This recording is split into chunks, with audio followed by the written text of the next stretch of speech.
এই বছর দুর্গাপুজোয় 4টে Bangla cinema release হয়, রঘু ডাকাত, রক্তবীষ্টু, দেবী চৌধুরানী এবং যত কাণ্ড কলকাতাতেই। তো এই 4টে সিনেমা তোমার ন্যাশনাল প্লেক্স কালেকশন ভাই জানতে পারা গেছে প্রথম এক সপ্তাহে। ন্যাশনাল প্লেক্স বলতে তোমার মাল্টিপ্লেক্স কালেকশন, যেমন পিভিআর, আইনক্স, সিনেপলিসের কালেকশন জানা গেছে প্রথম এক সপ্তাহ।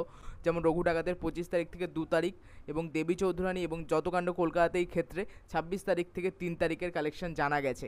তো চলো জানা যাক কালেকশনগুলো কেমন হয়েছে। এবং একটা জায়গা খুবই শকিং ভাই, ঠিক আছে, মানে একটা সিনেমা নিয়ে এত হাইপ হলো নাকি এই বছরের বেস্ট সিনেমা হয়েছে, কিন্তু তাও ওই সিনেমাটার মাল্টিপ্লেক্স কালেকশন অন্য সিনেমার থেকে এত কম কি করে, সেটাই আমাকে অবাক করছে ভাই। সবাই কমেন্টে আমার ভরিয়ে দিল এইটা বেস্ট সিনেমা, এটা বেস্ট সিনেমা, এটা ভাই দারুণ হয়েছে।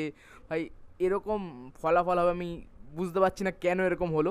তো চলো এক এক করে বলি কে কেমন কালেকশন করলো, ঠিক আছে। চলো ভাই।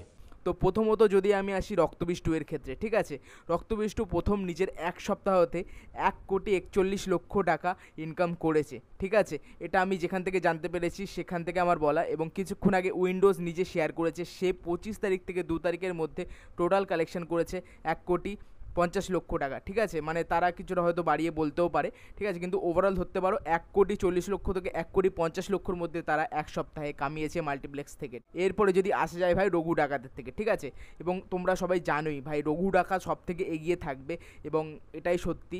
রঘু ডাকাত নিজের প্রথম এক সপ্তাহে কালেকশন করেছে প্রায় 1,52,00,000 টাকা, ঠিক আছে। এখনও দেবদার তরফ থেকে জানানো হয়নি, কিন্তু এটাই তোমার প্রায় কালেকশন আসতে চলেছে দেবদার তরফ থেকেও। তো টোটাল রঘু ডাকাত কালেকশন করেছে 1,52,00,000 টাকা মাল্টিপ্লেক্স থেকে, অর্থাৎ ন্যাশনাল প্লেক্স কালেকশন থেকে নিজের এক সপ্তাহে। এরপরে ভাই প্রসেনজিৎ চ্যাটার্জি আর শ্রাবন্তীর দেবী চৌধুরী সিনেমাটা, যেটা 26 তারিখ রিলিজ করেছিল রঘু ডাকাত এবং রক্তবীষ্টু এর একদিন পরে, এই সিনেমাটা নিজের এক সপ্তাহে কালেকশন করেছে মাত্র 44,00,000 টাকা। হ্যাঁ, এই সিনেমাটা নিয়ে এত হাইপ ছিল, লোক বিশাল পছন্দ করছিল, কিন্তু তাও এই সিনেমাটার কালেকশন বেরিয়ে এসেছে 44,00,000 টাকা, যেটা শক করে যে এতটা কম কেন এলো। লোকের এত হাইপ ছিল, লোকের এই সিনেমাটা বেশি পছন্দ হলো, তাও এই সিনেমাটা 44,00,000 টাকা কালেকশন করেছে ন্যাশনাল প্লেক্স কালেকশন, অর্থাৎ মাল্টিপ্লেক্স থেকে, ঠিক আছে। এটা কিন্তু সব টোটাল ওভারঅল নয়, ওভারঅল যদি সব মিলিয়ে মিশিয়ে আসে তো এক সপ্তাহে অনেকটা কালেকশন হবে।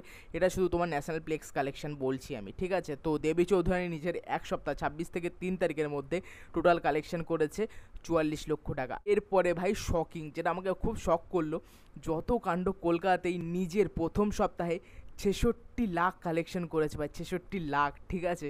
মানে এটা দেবী চৌধুরানী থেকে ভাই অনেকটা এগিয়ে, অনেকটা এগিয়ে, প্রায় 20 লক্ষ বলতে গেলে এগিয়ে, ঠিক আছে। এটা আমাকে অবাক করছে, জানি না কেন যত কাণ্ড কলকাতাতে এতটা ভালো চলেছে। হ্যাঁ, পরে ওয়ার্ড অফ মাউথ ভালো ছিল, লোকে পছন্দ করেছে, দেখেছে, ঠিক আছে, অনেকে মাল্টিপ্লেক্সে এই সিনেমাটা গিয়ে দেখেছে, যেহেতু সিঙ্গেল স্ক্রিনে খুব কম অ্যাভেলেবেল ছিল, অ্যাভেলেবেল, কিন্তু অন্য সিনেমার তুলনায় একটু কম ছিল।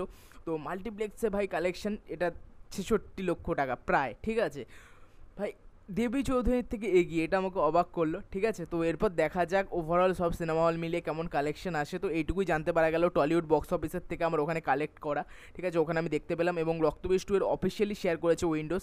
এরপরে প্রত্যেকটা পেজ যখন শেয়ার করবে, যখন প্রোডাকশন হাউস শেয়ার করবে, তখন জানা যাবে যে মেন ফিগারটি। প্রত্যেকটা প্রোডাকশন হাউস একটু বাড়িয়ে ছাড়িয়ে বলেই, ঠিক আছে। তো এরকমই হবে কালেকশন, এবং টলিউড বক্স অফিস যেটা দিয়েছে ওরা প্রত্যেক সময় জেনুইনই দেয়। তো সব থেকে এগিয়ে রয়েছে ভাই রঘু ডাকাত 1,52,00,000, তারপরে উইন্ডোজ 1,41,00,000, তারপরে দেবী চৌধুরানী 44 লক্ষ, এবং যত কাণ্ড কলকাতাতেই 66 লক্ষ, ঠিক আছে। তোমাদের কি রায় নিশ্চয়ই আমাকে কমেন্ট করে জানিও। আর কি মনে হচ্ছে কোথায় গিয়ে কালেকশন থামবে তোমাদের মনে হয়, নিশ্চয়ই কমেন্ট করো।